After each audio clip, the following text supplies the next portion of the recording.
las lesiones más brutales jamás conservadas en fósiles. El registro fósil es mucho más que una colección de piedras con formas extrañas. Es una ventana directa, una máquina del tiempo imperfecta pero increíble, que nos permite atisbar el pasado profundo de nuestro planeta. Oculta en las capas de roca ancestral, hay algo más que simples huesos petrificados. Hay historias. Historias de vida, de muerte, de supervivencia diaria en un mundo que ya no existe.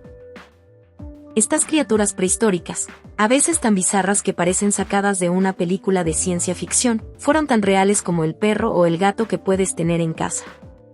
Fueron animales de carne y hueso, que respiraron, comieron, sintieron miedo, dolor, y lucharon con todas sus fuerzas por vivir un día más. Y a veces, el registro fósil nos concede un regalo único y macabro, la evidencia física de esos momentos críticos. No solo nos muestra cómo eran, sino cómo vivían, y muy a menudo, cómo sufrieron. Las paleopatologías, que es el nombre científico para estas lesiones y enfermedades antiguas, son como instantáneas congeladas en piedra de un instante de agonía, de un combate brutal, o de una milagrosa recuperación. Ver una fractura curada en la costilla de un tiranosaurio, o el hueso de la cola de un dinosaurio que se soldó tras ser arrancada a medias, es una de las formas más poderosas de conectar con estos seres extintos. Nos recuerda que su realidad era tan visceral y violenta como la de cualquier depredador o presa en la naturaleza actual. En el video de hoy, en Jurassic Files, vamos a adentrarnos en las sombras del pasado para examinar 5 de las lesiones más brutales, impactantes y reveladoras jamás conservadas en un fósil. Casos que demuestran, sin lugar a dudas, que la vida prehistórica era una batalla constante, un juego de supervivencia donde el precio de perder podía ser tan espantoso como fascinante de estudiar. Prepárate, porque algunos de estos hallazgos son verdaderamente desgarradores. Quédate hasta el final, porque cada caso es una lección sobre el antiguo arte de sobrevivir en un mundo perdido. Y si te gusta explorar estos misterios con nosotros, no olvides suscribirte al canal y activar la campanita. Esto apenas comienza. El cuello cercenado, la debilidad mortal del Tanystropeus. Nuestra primera historia nos transporta a un mundo acuático muy diferente, hace aproximadamente 242 millones de años, durante el período Triásico.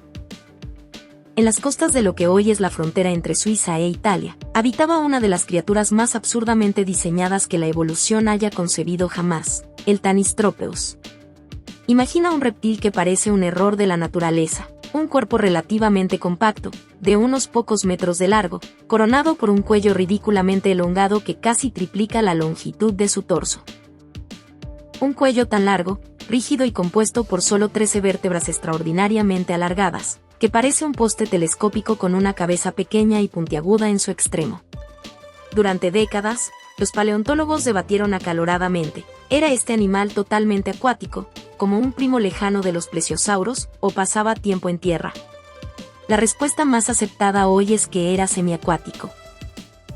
Pasaba tiempo en aguas someras o en la orilla, usando ese cuello desproporcionado como una caña de pescar de carne y hueso, dejándolo extendido sobre el agua para atrapar peces desprevenidos con un rápido chasquido de sus mandíbulas, que estaban llenas de dientes entrelazados perfectos para atrapar presas resbaladizas. Pero este diseño ingenioso tenía un punto flaco obvio y catastrófico. En un mundo donde reptiles marinos como los notosaurios y los ictiosaurios dominaban las aguas, ese cuello era una bandera roja, un gigantesco filete ofrecido a cualquier depredador lo suficientemente grande y audaz. Y la paleontología acaba de confirmar esta teoría de la manera más gráfica posible. En 2023, se describieron 2 fósiles de Tanystropeus provenientes del famoso yacimiento de Monte San Giorgio. Ambos especímenes eran, esencialmente, cabezas con un trozo de cuello adherido. Nada más.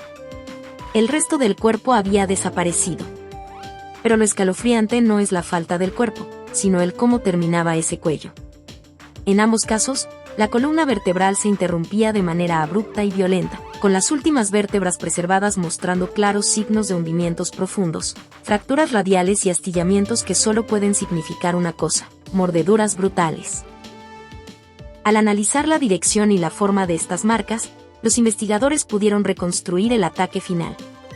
En el espécimen más grande, de la especie Tanystropeus hydroides, las marcas indican que el depredador, probablemente un notosaurio grande, atacó desde arriba y por detrás, agarró el cuello con sus fauces, y con uno o dos movimientos de sacudida y tensión, logró cercenarlo por completo, separando la cabeza y parte del cuello del resto del cuerpo. El ataque fue tan violento que los huesos se hicieron añicos en el punto de impacto. El segundo espécimen, un Tanystropeus longobardicus más pequeño, sufrió un destino similar, con marcas de dientes en la quinta y séptima vértebra, hasta que el cuello cedió. Estos fósiles no son solo huesos, son testimonios forenses de un momento de pánico y violencia extrema bajo las aguas del Triásico. Demuestran que los depredadores de la época identificaron perfectamente la vulnerabilidad de estos animales y desarrollaron una técnica de caza eficaz y letal: decapitar al Tanystropeus para acceder a su carne. El hecho de que tengamos dos ejemplos de muertes idénticas sugiere que esta no era una rareza, sino una forma común de morir para estos reptiles de cuello largo. Una lección brutal de que en la evolución, a veces una adaptación extraordinaria puede convertirse, con el mismo peso, en tu sentencia de muerte. Si este primer caso ya te tiene impactado, espera a ver lo que le sucedía a algunos de los depredadores más icónicos de todos los tiempos. La brutalidad, como verás, no solo ocurría entre especies diferentes. Golpes fatales, los cráneos perforados del tigre dientes de sable. Avancemos en el tiempo, hasta un mundo mucho más familiar, pero no por ello menos salvaje, las Américas de la última era de hielo. Aquí, entre mamuts y perezosos gigantes, reinaba un felino que ha capturado la imaginación humana como pocos, el Smilodon, el famoso tigre dientes de sable. Lo primero es aclarar un mito: no eran tigres. Eran una rama evolutiva única de felinos, especializados y formidablemente robustos, con esos caninos superiores que podían alcanzar los 28 centímetros de largo, auténticas dagas curvadas naturalmente. La discusión sobre cómo los usaban exactamente, si para asestar golpes mortales desgarrando la garganta, o para infligir profundas heridas punzantes, sigue abierta.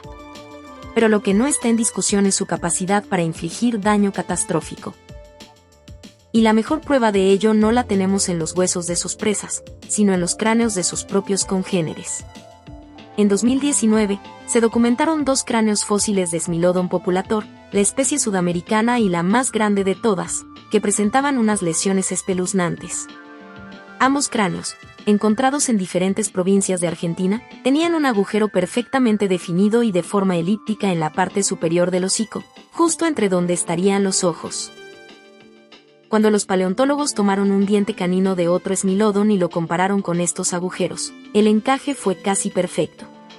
La conclusión es inevitable: estos dos individuos fueron apuñalados en la cabeza por los sablazos de otros Smilodon. Las luchas intraespecíficas entre machos por territorio, por hembras o por el control de una carcasa valiosa debían ser espectáculos de una violencia pura y letal. Pero aquí viene un detalle que añade una capa increíble a la historia. Uno de los cráneos, el hallado en la provincia de Buenos Aires, muestra claros signos de curación alrededor del borde del orificio. Esto significa que aquel felino recibió una puñalada craneal de proporciones épicas, con un colmillo que le penetró el hueso nasal y posiblemente incluso la cavidad sinusal, y sobrevivió. El hueso comenzó a regenerarse, a cerrar la herida.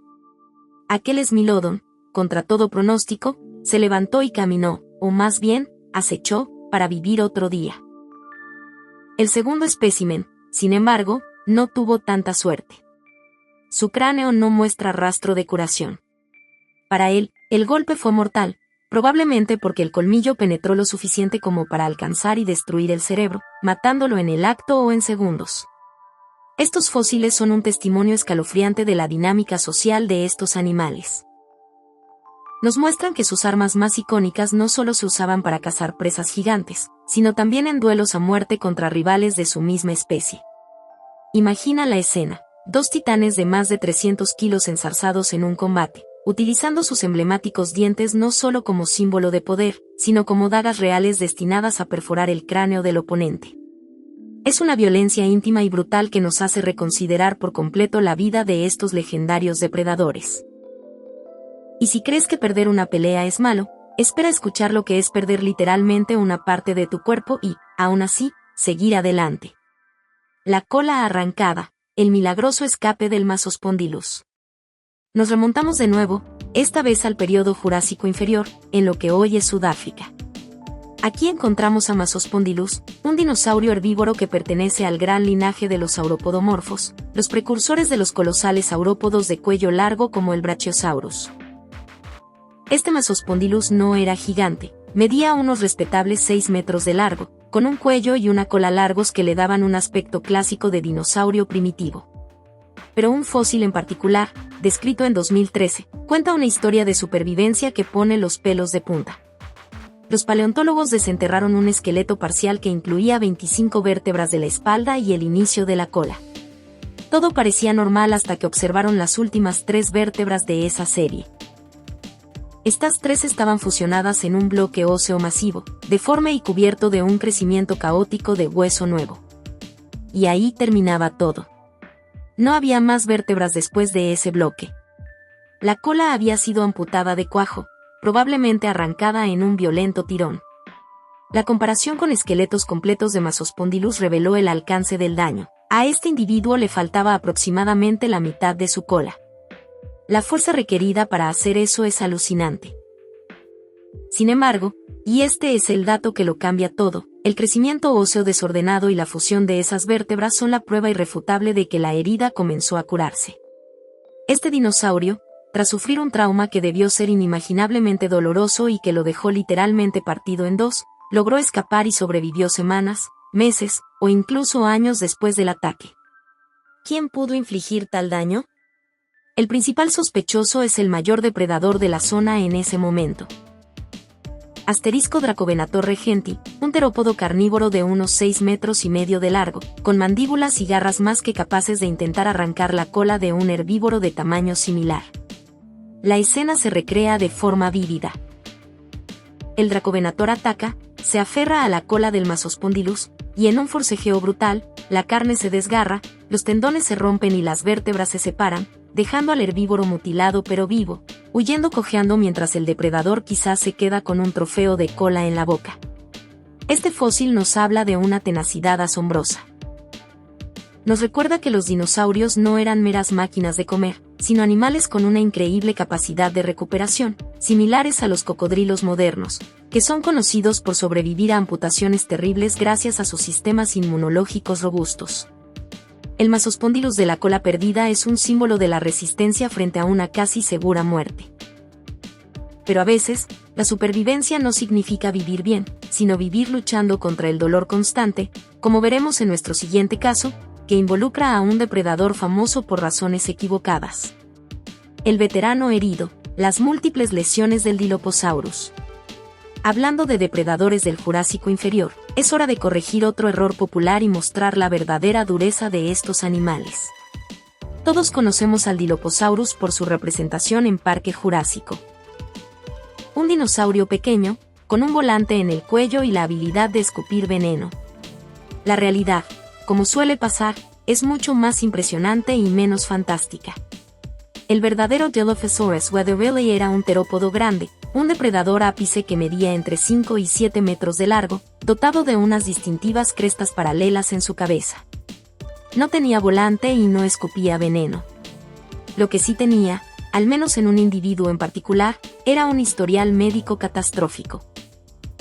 El espécimen en cuestión no es uno cualquiera, es el holotipo, el fósil original que se usó para definir la especie, descubierto en Arizona en 1942. Cuando los paleontólogos lo estudiaron a fondo en 2016, descubrieron que este Dilophosaurus era un verdadero veterano de guerra, un sobreviviente lleno de cicatrices óseas. El conteo fue récord, 8 huesos diferentes entre sus extremidades anteriores y su cintura escapular presentaban lesiones. Para ponerlo en contexto, el récord anterior lo tenía un famoso Tyrannosaurus Rex con solo 4 huesos afectados. Este Dilophosaurus tenía fracturas curadas en la escápula, el omóplato y el radio del lado izquierdo.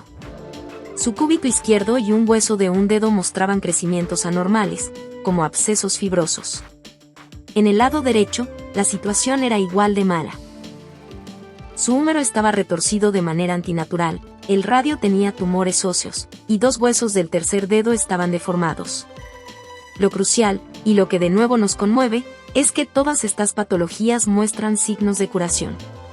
Este animal vivió, y vivió mucho tiempo, después de sufrir este catálogo de horrores. Pero su calidad de vida debió ser pésima. El tercer dedo de su mano derecha estaba tan dañado que habría perdido gran parte de su movilidad, lo que significa que este depredador, que probablemente usaba sus garras para sujetar a la presa, estaba severamente discapacitado. Los investigadores sugieren que la torsión del húmero derecho pudo deberse a que, por el dolor crónico en su brazo izquierdo, el dinosaurio empezó a favorecer y sobrecargar el derecho, deformándolo con el tiempo. Es una imagen trágica. Un gran cazador, posiblemente el terror de su ecosistema, reducido a una sombra de sí mismo, cojeando y luchando por capturar comida mientras el dolor era su compañero constante. Este fósil no cuenta una historia de muerte instantánea, sino de una lenta decadencia, de una vida prolongada a base de pura resistencia en un mundo que no perdonaba la debilidad. Nos muestra que la violencia en la era de los dinosaurios no siempre era rápida, a veces era una agonía lenta y persistente. Y para nuestro último caso, volvemos al agua, a un mundo donde la violencia no conocía límites ni siquiera entre los más grandes. El duelo submarino, el mosasaurio asesinado por su semejante. Para cerrar con broche de oro, o con un mordisco de hueso, nos sumergimos en los océanos del Cretácico superior, hace unos 85 millones de años. El escenario es el mar interior occidental que dividía Norteamérica. Los amos y señores de estas aguas ya no eran los ictiosaurios o plesiosaurios, sino los mosasaurios, gigantescos lagartos marinos que son parientes lejanos de las serpientes y varanos actuales. Y entre ellos, destacaban géneros como Tylosaurus, depredadores de hasta 15 metros de largo con cráneos masivos y mandíbulas llenas de dientes cónicos diseñados para agarrar y desgarrar. Un cráneo de Tylosaurus, descubierto en Kansas, cuenta una historia que es un puro thriller forense prehistórico. Este cráneo, de un individuo de unos respetables 5 metros, estaba literalmente cubierto de marcas de mordidas. Había hundimientos y perforaciones en la parte superior del cráneo, cerca de la cuenca ocular, y a lo largo de la mandíbula inferior derecha. Lo más importante, ninguna de estas marcas mostraba signos de curación. Este fue un ataque mortal. Además, las vértebras del cuello encontradas asociadas estaban en un ángulo antinatural, sugiriendo que el cuello fue quebrado durante la pelea. El análisis de las marcas permitió a los paleontólogos reconstruir el crimen con sorprendente detalle. El agresor, un Tylosaurus aún más grande, de quizás 7 metros, atacó desde abajo y a la izquierda de la víctima. Su mordida inicial impactó el lado izquierdo de la cabeza del mosasaurio más pequeño. La fuerza del impacto hizo que la cabeza de la víctima girara violentamente hacia la derecha, permitiendo que los dientes inferiores del agresor se clavaran en la mandíbula inferior derecha, mientras que sus dientes superiores se hundían en el techo del cráneo en ese mismo movimiento de torsión. El resultado fue una combinación de huesos aplastados, posiblemente el cerebro penetrado y la médula espinal seccionada en la base del cráneo. La muerte, aunque violenta, debió ser casi instantánea. Este fósil es una prueba clara del canibalismo y la agresión intraespecífica entre estos gigantes marinos. En la cima de la cadena alimentaria, a veces la comida más abundante y nutritiva era otro de tu misma especie. Otros fósiles de mosasaurios, como uno de Mosasaurus missouriensis hallado en Alberta, Canadá, muestran incluso un diente de otro mosasaurio incrustado en su mandíbula, pero con signos de curación, demostrando que estos enfrentamientos no siempre eran mortales, pero sí extremadamente comunes. Estos monstruos marinos no solo aterrorizaban a todo lo que nadaba a su alrededor, se aterrorizaban y se devoraban entre ellos en combates que debían ser espectáculos de puro poder bruto bajo las olas. Música de cierre, reflexiva y épica. Y así concluye nuestro recorrido por algunas de las lesiones más brutales y reveladoras del registro fósil.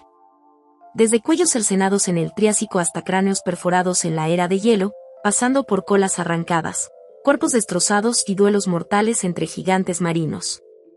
Cada uno de estos fósiles es más que un hueso dañado, es una cápsula del tiempo que contiene un grito silencioso, un momento de agonía, de lucha o de milagrosa recuperación.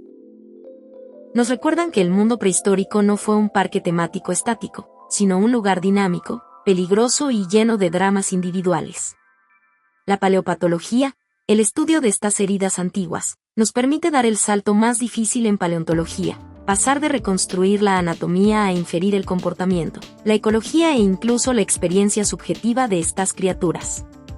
Nos permite, en cierto modo, sentir empatía por un animal que murió hace millones de años. En Jurassic Files, creemos que esta es la forma más fascinante de acercarse a la vida prehistórica.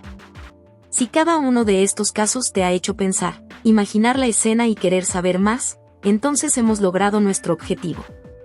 La historia de la Tierra está escrita en los huesos, y a menudo, las páginas más emocionantes son las que muestran las cicatrices. Si te ha gustado este viaje al lado más salvaje del pasado, ayúdanos a seguir explorando. Déjanos un like en este video, eso le dice a YouTube que este contenido vale la pena y nos ayuda a llegar a más gente curiosa como tú. Comparte el video con ese amigo al que también le fascinan los dinosaurios y los misterios antiguos. Y lo más importante, suscríbete a Jurassic Files y activa la campanita de notificaciones. Tenemos muchas más historias que contarte, muchos más fósiles increíbles que analizar, y muchos más misterios de criaturas extintas por desentrañar juntos. La aventura en el tiempo profundo apenas acaba de comenzar. Gracias por vernos, y hasta la próxima exploración.